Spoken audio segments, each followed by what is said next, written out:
ရွာပြင်ကဇရက်ဟောင်းလေးမှာကြော်ကြော်ဟာလမ်းဘေးမှာလဲကျနေတဲ့မျက်မမြင်အဖိုးကိုတယောက်ကိုတွေ့ပြီးတနာလို့ပြုစုပေးခဲ့ပါတယ်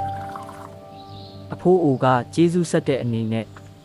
ငါတူဒီပစိုးနှစ်ထဲတဲကကြိုက်တာတစ်ခုရွေးပါ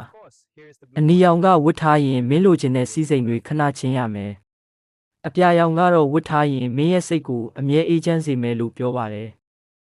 လောဘတက်သွားတဲ့ကြော်ကြော်ဟာအေးချမ်းမှုကိုဂရုမစိုက်ပဲချမ်းသာခြင်းလို့အနီရောင်ကိုပဲအတင်းရွေးလိုက်ပါတယ်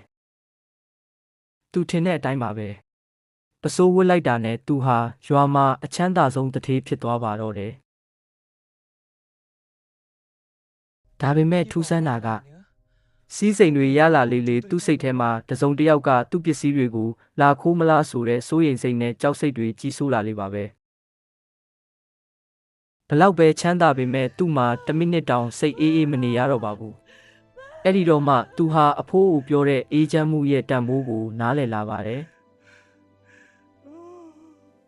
သူအမားကိုတီးလို့အဖိုးအိုစီပြန်သွားတဲ့အခါမှာတော့အဖိုးအိုကမရှိတော့ပါဘူးမင်းရဲ့ရွေးချယ်မှုဟာမင်းရဲ့ကံကြမ္မာပဲဆိုတဲ့စာသားလေးပဲမြေကြီးပေါ်မှာရေးထားတာတွေ့ရပါတယ်မိတ်ဆွေစီးစိမ်ဥစ္စာဆိုတာစိတ်အေးချမ်းမှုမရှိရင်အပိုတက်တက်ပါပဲတင်းဘဝအတွက်ရောဘာကိုအရင်ဦးစားပေးရွေးချယ်မလဲ